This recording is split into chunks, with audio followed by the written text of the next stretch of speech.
नमस्कार दोस्तों। उड़ीसा के बालासोर में ट्रेन दुर्घटना हुई। तीन ट्रेनें आपस में लड़ने के बाद 250 से ज़्यादा लोगों की मौत हुई। 900 से ज़्यादा लोग क्रिटिकल कंडीशन में घायल हैं, गंभीर हालत में घायल हैं, अस्पताल में भर्ती हैं। खूब गाना बजाना हुआ, खूब ढोल पीटे गए कि ट्रेनों में कवच लगाया जा रहा है। कवच का माने है कि ट्रेनों के आगे पीछे ऐसा ब्रेकिंग सिस्टम लगाया जा रहा है जिससे ट्रेन सामने किसी ऑब्जेक्ट को, किसी वस्तु को, किसी ट्रेन को, गाय भैंस को देखकर ऑटोमेटिक ब्रेक मार देगी, ऑटोमेटिक खड़ी हो जाएगी। लेकिन इन तीनों ट्रेनों में ऐसा कुछ देखने को नहीं मिला।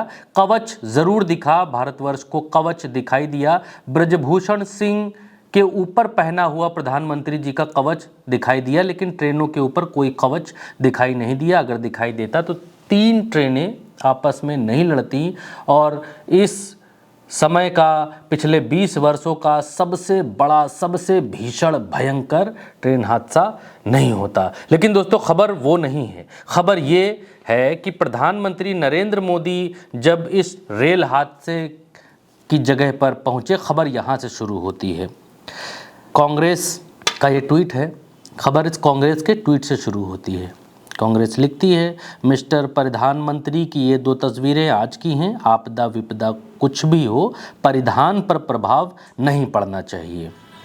कांग्रेस ने तस्वीरें इसलिए डाली, इसलिए ट्वीट की क्योंकि नरेंद्र मोदी जब मीटिंग ले रहे थे, जब ये इस विषय पर मीटिंग कर रहे थे आला अधिकारियों के साथ, बड़े अफसरों के साथ, क्योंकि इस फोटो की सत्यता के लिए सबसे पहले हम लोगों ने ये देखिए संबित पात्रा जी का ट्वीट है, क्योंकि बिना सत्यता जाने परखे आपको हम कोई खबर नहीं बताते हैं उल्टा चश्मा यूसी पर। इसमें संबित पात्रा जी ट्वीट कर रहे हैं कि PM Shri Narendra Modi ji chairs a high level review meeting, Balasore accident, फलाना फलाना। तो इस ट्वीट का मायने नहीं है, मायने यहाँ प्रधानमंत्री जी की फ़ोटो से है। अब पहले आगे से देखिए, प्रधानमंत्री जी की फ़ोटो एकदम बुर्राक, साफ कुर्ता और कॉलर बंद तक पहनकर बैठे हुए रिव्यू मीटिंग ले रहे हैं कि ट्रेन का हादसा कैसे हुआ, क्या क्या हुआ वहाँ पर। फिर अब प्रधानमंत्री जी को पीछे से भी यहीं पर देख लीजिए, कुर्ता साफ आपको नज़र आ रहा है, प्रधानमंत्री जी ही हैं, सफ़ेद कुर्ता पहने हुए हैं। अब चलिए बालासोर, वहाँ पर जहाँ पर प्रधानमंत्री नरेंद्र मोदी हादसे के बाद पहुँचे हैं, यानी हादसे वाली जगह पर आप चलिए। हादसे वाली जगह पर जब आप देखेंगे तो प्रधानमंत्री नरेंद्र मोदी जी के कपड़े वहाँ पर बदले हुए हैं। तो अब सवाल ये उठता है कि इतने भीषण समय में, इतनी भयंकर दुर्घटना के बीच, इतनी आपाधापी के बीच, जहाँ 250 से ज़्यादा लोग मारे जा चुके हैं, वहाँ पर क्या किसी प्रधानमंत्री को, किसी व्यक्ति को, ये तो कपड़े पहनना तो दूर आप छोड़ दीजिए, व्यक्ति को भूख नहीं लगती है, प्यास नहीं लगती है, खाना खाना भूल जाता है, लेकिन प्रधानमंत्री जी कपड़ा बदलना नहीं भूले। तो कांग्रेस का ये जो ट्वीट है प्रधानमंत्री वाला, ये ट्वीट बिल्कुल सही पाया। जब हमने दोनों जगहों से मिलाया इसको तो बिल्कुल सही पाया कि प्रधानमंत्री जी ने कपड़े बदले।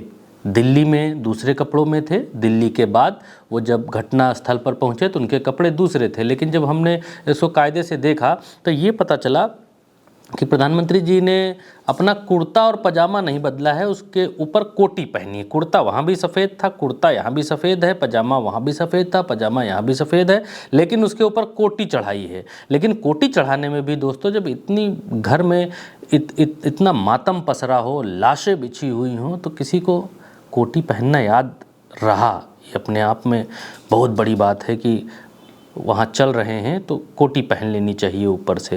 अब ऐसा तो नहीं है कि इस कोटी में बुलेट प्रूफ जैकेट छुपी हुई होगी या ऐसा कुछ होगा। सामान्य कोटी है, बुलेट प्रूफ जैकेट होगी तो इसके अंदर होगी।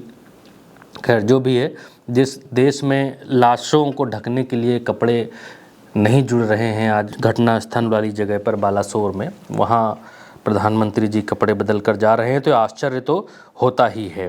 अब मैं आपको इस खबर के दूसरे पहलू की तरफ लेकर चलूँगा।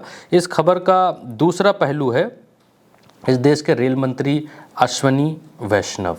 अश्विनी वैष्णव ने दोस्तों कुछ दिन पहले 2 ट्रेनों को लेकर दिखाकर ये बताया था कि प्रधानमंत्री के आशीर्वाद से, उनकी असीम अनुकंपा से ये हम लोगों ने कवच बना लिया है कि ट्रेन चाहे इधर से आए चाहे इधर से आए, दोनों आपस में लड़ेंगी नहीं, दोनों दूर खड़ी रहेंगी, खड़ी हो जाएंगी एक दूसरे को देखकर। लेकिन वो कवच बना क्यों नहीं? प्रधानमंत्री के आशीर्वाद से जब चीज़ें शुरू हुई थी तो उनके आशीर्वाद से ट्रेन में क्यों नहीं लगी? सवाल ये बहुत बड़ा है, कोई इस पर सवाल पूछेगा नहीं। दोस्तों, आप ये जानकर हैरान हो जाएंगे कि जिनको सवाल पूछना चाहिए, जो टीवी न्यूज़ चैनल, जो गोदी मीडिया, इस देश का राष्ट्रीय गोदी मीडिया, जो राष्ट्रभक्त बनने की बहुत ज़्यादा कोशिशें करता है, दिखाता है कि वही राष्ट्रभक्त है, वो सरकार से सवाल करने के बजाय, रेल मिनिस्टर से सवाल करने के बजाय कि ट्रेनें आपस में क्यों लड़ी, ये सवाल करने के बजाय, ये देखिए सुरेश चौहान के सुदर्शन न्यूज़ जानते होंगे आप, इन्होंने क्या लिखा है? इन्होंने लिखा है, वंदे भारत ट्रेन पर खुन्नस में पत्थर मारते हैं। कौन पत्थर मारता है? इनके हिसाब से मुसलमान। वंदे भारत ट्रेन पर खुन्नस में पत्थर मारते हैं। कुछ ही समय पहले रेल पटरियों को काटने पर एनआईए ने आतंकवादी पकड़े हैं। आतंकी आतंकवादी भी यही तरीका अपनाते हैं। हादसे का वार व समय पहले आतंकी हमलों के लिए बदनाम है। इसलिए मैं श्रद्धांजलि पूर्वक बालासोर ट्रेन हादसे की जांच एनआईए से कराने की मांग करता हूं। तो इनमें ये हिम्मत, वो कुव्वत नहीं है कि सरकार से सवाल कर सके कि ट्रेन हादसा क्यों हुआ, किसकी गलती से हुआ, इसके जिम्मेदार कौन है। क्या इसके जिम्मेदार प्रधानमंत्री हैं? क्या इसके जिम्मेदार रेल मंत्री हैं? क्या इसके जिम्मेदार वो यात्री हैं जो इस ट्रेन में बैठे थे? क्या इसका जिम्मेदार ट्रेन का ड्राइवर है? Who is responsible? कौन है इस सदी के भयंकर और भयानक ट्रेन हादसे का जिम्मेदार? लेकिन गोदी मीडिया के भीतर ये पूछने का जज्बा, ये पूछने का गूदा, ये पूछने का हौसला नहीं है, क्योंकि जहाँ से बिस्किट मिलता है उससे मालिक से सवाल पूछना आसान बात नहीं है। बिस्किट की सप्लाई रुक गई तो फिर आगे तो लाले पड़ जाएंगे। अब एक चीज़ और है कि प्रधानमंत्री जब पहुंचते हैं बालासोर तो वहां पर मोदी मोदी के नारे लगने शुरू हो जाते हैं। अब इन लोगों को ये कौन समझाए कि यहाँ मातम पसरा हुआ है? इन इवेंट मैनेजमेंट वालों को कौन समझाए कि यहाँ मातम पसरा हुआ है, यहाँ मोदी मोदी नहीं करना है। लेकिन बेचारे आदत से मजबूर वहाँ भी मोदी मोदी करना शुरू हो जाते हैं। वो वीडियो हम आपको दिखा नहीं सकते हैं, वो एएनआई का वीडियो है, आप उनके ट्विटर पर जाकर चेक कर सकते हैं। वहाँ पर मोदी मोदी के नारे लग रहे हैं, पीछे से लोग कह रहे हैं कि नहीं नहीं, यहाँ नारा नहीं लगाना है, नारा नहीं लगाओ, नारा बंद करो, नारा मत लगाओ। अब एक चीज़ और है दोस्तों जिस पर आपको एक बार ज़रूर देखना चाहिए कि इस ट्रेन हादसे में गलती किसकी है।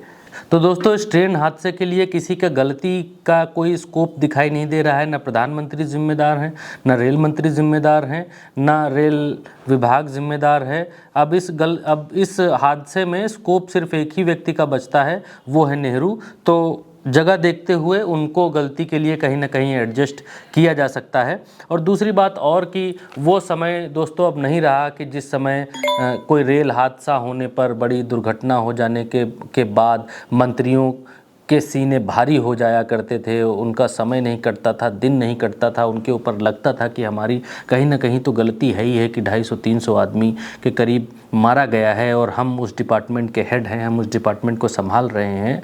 तो अंतरात्मा तो अंदर से कचोटती ही है कि 200 लोगों की मौत की जिम्मेदारी तो है ही है अगर डिपार्टमेंट के हेड हैं। तो इस भारत में ऐसा भी हुआ है कि ट्रेन दुर्घटनाओं के बाद रेल मंत्रियों ने इस्तीफे दिए हैं। लाल बहादुर शास्त्री इनमें से पहले थे। लाल बहादुर शास्त्री ने ट्रेन दुर्घटना के बाद खुद सामने आकर इस्तीफ़ा दिया था 1956 में, जब तमिलनाडु के अरियालूर में ट्रेन दुर्घटना हुई थी। तो उस वक्त उन्होंने नैतिक जिम्मेदारी ली थी उस हादसे की, और 13 मई 1952 से 7 दिसंबर 1956 तक वो रेल मंत्री रहे थे। उसके बाद उन्होंने अपने पद से इस्तीफ़ा दे दिया था। उस समय तमिलनाडु में 142 लोग उस ट्रेन दुर्घटना में मारे गए थे। लाल बहादुर शास्त्री नंबर 1 हुए इस देश के रेल मंत्रियों में जिन्होंने इस्तीफ़ा दिया, और दूसरे हुए नीतीश कुमार।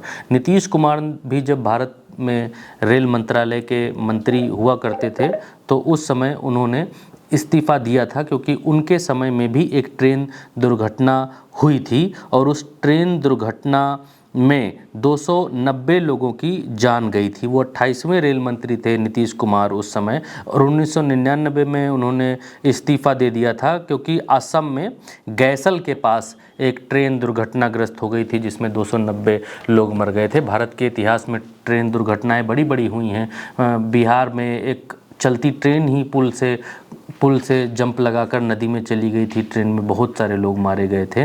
लेकिन जिम्मेदारियां तय होती थीं दोस्तों, उस समय कोई ना कोई जिम्मेदार होता था। लेकिन अब हादसे इवेंट बन रहे हैं। किसी को नहीं लगता कि ये 250 से ज़्यादा लोग जो मारे गए हैं, जो हाहाकार है, इतनी लाशें पड़ी हुई हैं, बिखरी हुई हैं, इसकी किसी की कोई नैतिक जिम्मेदारी है? कोई इसके लिए जिम्मेदार है? नोबडी इज़ जिम्मेदार। ट्रेन थी, जा रही थी, दुर्घटनाग्रस्त हो गई। किसकी गलती है? भगवान जाने। तो दोस्तों, सवाल पूछिए, सवाल पूछेंगे तो कोई ना कोई अकाउंटेबल होगा उस सवाल का जवाब देने के लिए।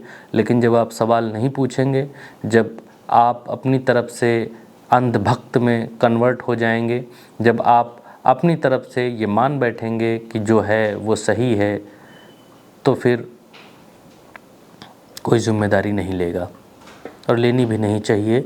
इन परिस्थितियों में जब पूरे देश को अंधभक्त बनाया जा चुका है, तो फिर जिम्मेदारी कैसे ली जा सकती है? दोस्तों नमस्कार।